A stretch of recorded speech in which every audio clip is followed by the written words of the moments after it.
Okay, మీకు ఇప్పుడు పైన చూపిస్తున్నాను. మ్యాక్సిమం ఇన్పుట్ వోల్టేజ్ ఎంత ఉందండి? DC 1500 volts. ఓకేనా, మనకు ఉండేది ఎంత మనకు చెప్పాను కదా, అక్కడ ఇన్వర్టర్ దగ్గర మనకి SCB దగ్గర కూడా ఎంత 1500 volts. బస్ బార్ దగ్గరకు వచ్చిన తర్వాత కామన్ అయినా మనకి ఎంత వచ్చినా కూడా ఓన్లీ 1500 volts మాత్రమే వస్తాయి. మీరు దేని గుర్తుపెట్టుకోమని చెప్పిన ప్యారలల్ కనెక్షన్. ఓకేనా, మాడ్యూల్ దగ్గర మన సిరీస్ ఇక్కడ ప్యారలల్ అయిపోతే మనకు ఆ వోల్టేజ్ అనేది కాన్స్టెంట్ అయిపోతుంది. ఎంతైనా మనకు 1500 volts వస్తుంది. ఓకే, మీ మ్యాక్సిమం MPPT వోల్టేజ్ కూడా అంతే ఉంది. ఓకేనా, MPPT వోల్టేజ్ ఎంత ఉంది? ఒకదానికి 938 volts అనేది ఉంది. ఓకేనా, అంటే ఒక్కొక్క MPPTకి మినిమమ్ మ్యాక్సిమం మీకు తెలిసింది. మినిమం ఎంత? 938, మ్యాక్సిమం ఎంత? 1500 volts. ఓకేనా, ఇక్కడ వచ్చేసి మనకు మ్యాక్సిమం ఇన్పుట్ కరెంట్ ఎంత ఉందండి? 3 into DC ఎంత ఉంది? 1435 amps అనేది ఉంది. అంటే ఇప్పుడు మీరు క్యాలిక్యులేట్ చేయండి, ఎంత మనకు ఎంత వచ్చింది amps ఇక్కడ ఒక SCBకి 230. ఓకేనా, 230 into ఎన్ని SCBలు? 5. అంటే ఎంత వస్తుంది? చెప్పాను కదా మనం మ్యాథ్స్లో చాలా వీక్. ఐ హోప్ మీరు అర్థం చేసుకుంటారని అనుకుంటాను. అనేది 230 into 5 ఎంత? 1150 amps అనేది అవుతుంది. ఓకేనా, ఇది వచ్చేసి నేను అప్రాక్స్గా మాడ్యూల్ 13 తీసుకున్నాను. ఎగ్జాక్ట్గా అక్కడ మాడ్యూల్ దగ్గర చూసి ఎంత అనేది తెలుస్తుంది మనకి. మీరు దాని ప్రకారం క్యాలిక్యులేషన్ చేసుకోవచ్చు. ఇక్కడ వచ్చేసి ఒక్కోదానికి ఎంత అండి? 1150 వస్తుంది. ఓకేనా, ఇది వచ్చేసి ఎగ్జాంపుల్గా తీసుకున్నాను. ఓకేనా, ఐ హోప్ మీకు ఇది అర్థమైందని అనుకుంటున్నా. నెక్స్ట్ వచ్చేసి మనకి ఇదేంది, మొత్తం మనకి మూడు MPPTలు కలిపి ఎంత వస్తుంది అని ఇచ్చాడు. ఇక్కడ 3528 amps అని ఇచ్చాడు. ఓకేనా, అంటే మనం ఏంది 1150ని ఇంటూ 3 చేస్తే ఎంత అవుతుంది మనకు? అట్లనే చేయండి, లేదంటే 230 into 15 SCB చేసినా మనకు 3450 amps అనేది వస్తుంది. మ్యాక్సిమం అక్కడికి అనేది రీచ్ అనేది అవుతుంది. ఓకేనా, దానికి ఎక్కువ కావచ్చు తక్కువ కావచ్చు. అంటే నేను ఇప్పుడు ఇక్కడ ఎక్కువ రీచ్ అయిందంటే ఏంది, మనము యాంప్స్ అనేది ఎక్కువ తీసుకున్నాం మాడ్యూల్కి. మ్యాక్సిమం యాంప్స్ అనేది అక్కడ 12 ఉండొచ్చు, 10 ఉండొచ్చు. ఓకేనా, ఇలా వచ్చేసి మనకు DC సైడ్ క్యాలిక్యులేషన్ అనేది అర్థమైంది అనుకుంటున్నా. దాని రేటింగ్స్ వచ్చేసి ఇక్కడ ఏసీలో వచ్చేసి మనకు రేటెడ్ అవుట్పుట్ వోల్టేజ్ ఏసీ వచ్చేసి మనకు ఎంత ఇచ్చాడండి? 660 volt అనేది ఇచ్చాడు. అంటే ఏంది, మనకు ఇన్వర్టరు అది ఎంతన్నా తీసుకొని, ఓకేనా, 1500 volts తీసుకొని 1600 volts తీసుకొని మనకి ఎంత ఇస్తుంది? అవుట్ సైడ్కి మాత్రము 660 volt అనేది ఇస్తుంది. ఇది 3 phase. ఓకేనా, మీకు సైడ్లో చూడొచ్చు. దీని వచ్చేసి అప్రాక్సిమేట్ 3 phase అంటారు. ఓకేనా, నెక్స్ట్ వచ్చేసి మనకు రేటెడ్ అవుట్పుట్ ఫ్రీక్వెన్సీ ఎంత? 50 కానీ 60 కానీ ఇచ్చాడు. ఇన్వర్టర్ దగ్గర మనకు ఫ్రీక్వెన్సీ అనేది ఇక్కడ 50, 60 కంట్రోల్ చేసి ఇస్తుంది. ఓకేనా, ఇక్కడ వచ్చేసి మ్యాక్సిమం 60 అంటే యాక్సెప్ట్ చేస్తారు. 60 కానీ 60 వరకు. 50 మన ఇండియాలో వచ్చేసి వాడేది ఎంత? Only 50 Hz only. ఓకేనా, ఫ్రీక్వెన్సీ మీకు అది అందరికీ తెలుసు. మన ఇండియాలో ఓన్లీ 50 వరకే వెళ్తుంది. ఓకే, ఫ్రీక్వెన్సీ కూడా మీకు చిన్న ఎగ్జాంపుల్గా చెప్తాను. మన ఫ్రీక్వెన్సీ అనేది మీరు చదువుకొని ఉంటారు. ఒక టైం పీరియడ్లో ఏసీ వచ్చేసి ఎన్ని సైకిల్స్ అనేది, ఎన్ని వేవ్స్ అనేది కంప్లీట్ అవుతుంది. ఇలాగా జస్ట్ ఇది 1 సెకండ్లో వచ్చేసి మనకి ఇండియాలో ఇలాగా జస్ట్ 50 times అనేది చేంజ్ అవుతుంది. అంటే అప్ అండ్ డౌన్స్ 50 times అవుతుంది 1 సెకండ్లో. అందుకని చెప్పేసి మన ఫ్రీక్వెన్సీని 50 అని అంటారు. ఫ్రీక్వెన్సీ 50 తీసుకుంటారు మన సైడ్. నెక్స్ట్ వచ్చేసి మనకి ఇక్కడ మ్యాక్సిమం అవుట్పుట్ కరెంట్. ఓకేనా, ఇన్వర్టర్ ఎంత ఇస్తుంది? ఐ మీన్ ఇన్పుట్ తీసుకుంది కదా డీసీని. ఏసీ ఎంత ఇస్తుంది అంటే మనకు 3 into ఏసీ ఎంత ఉంది? ఇక్కడ 1155 amps అనేది ఉంది. ఓకేనా, నెక్స్ట్ వచ్చేసి అవుట్పుట్ పవర్ అంటే మీకు తెలుసు మెగావాట్. అంటే వోల్టేజ్ కరెంట్ని కలుపుకొని మనకు మెగావాట్ అనేది వస్తుంది. ఓకేనా, ఇందులో వచ్చేసి మనకు ఎంత ఉంది? ఇక్కడ 3300 kilowatt.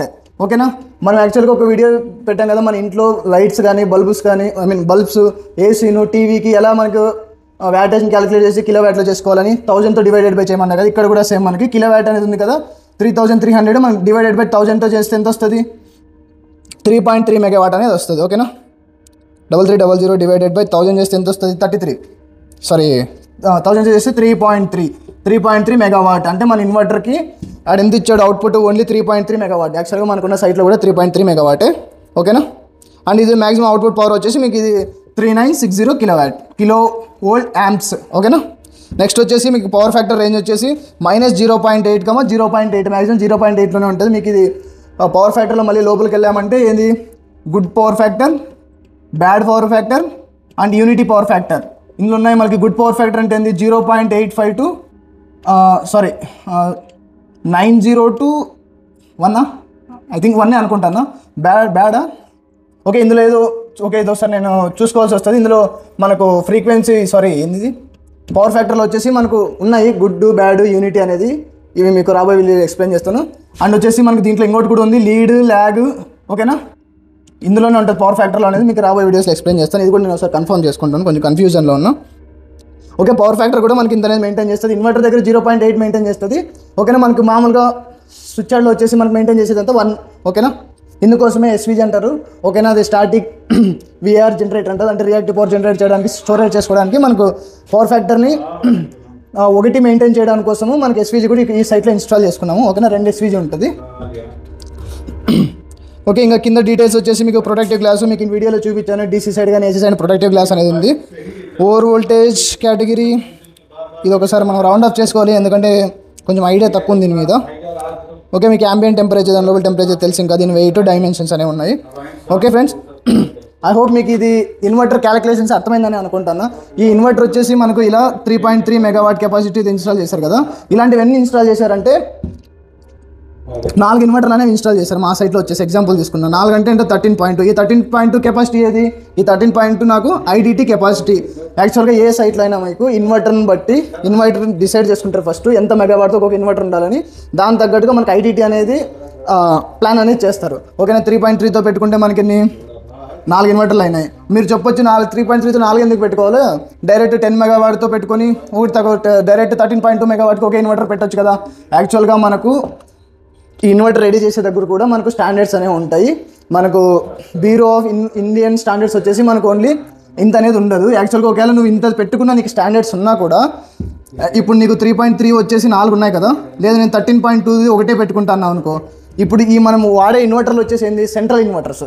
ఈ సెంట్రల్ ఇన్వర్టర్స్ మనకు లాంగ్ లైఫ్ అనేది వస్తుంది, ఎఫిషియన్సీ కూడా మంచిగా ఉంటుంది, మనకు ప్రాబ్లమ్స్ కూడా ఎక్కువ రావు. దీంట్లో వచ్చేసి నువ్వు 13.2 ఒకటే ఇన్స్టాల్ చేసుకున్నావు అనుకో, నాకు ఒక మ్యాట్ బిల్ డ్యామేజ్ అయింది, నాకు ఏది వెట్ క్లీనింగ్ జరుగుతుంది, అక్కడ గ్రౌండ్ ఫాల్ట్ అనేది ఒక వాటర్ పడడం వల్ల తెలియక మనకి ఏమైంది, గ్రౌండ్ ఫాల్ట్ అనేది వచ్చింది. అప్పుడు ఏమవుతుంది, ఇన్వర్టర్ మొత్తం షట్ డౌన్ అయిపోతుంది. అంటే 13.2 మెగావాట్ కూడా మనకు లాస్ అయిపోతుంది.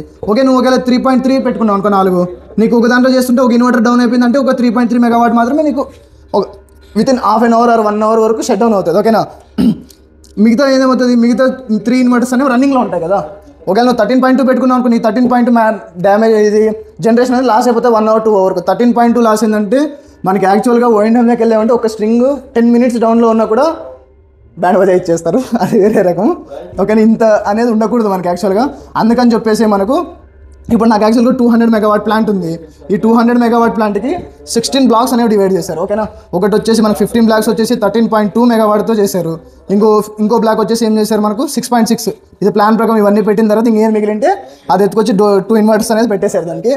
ఓకేనా, ఎందుకు ఇప్పుడు ఓకేనా ఈ 15 బ్లాక్స్ ఎందుకు ఇన్ని పెట్టారని మళ్ళీ ఇందులో కూడా సేమ్ ఇన్వర్టర్ క్యాలిక్యులేషన్ లాగే మనకు ఐటీటీ క్యాలిక్యులేషన్ చేస్తారు. ఓకేనా, ఇప్పుడు 15 పెట్టారు, ఈ 15 కాకుండా 10 పెట్టారు అనుకో, ఏమవుతుంది మీకు సేమ్ ఇన్వర్టర్కి ఎలా షట్ డౌన్ అయింది అనుకో, ఐటీటీ షట్ డౌన్ అయింది అనుకో, ఓన్లీ అది మాత్రమే షట్ డౌన్ అవుతుంది.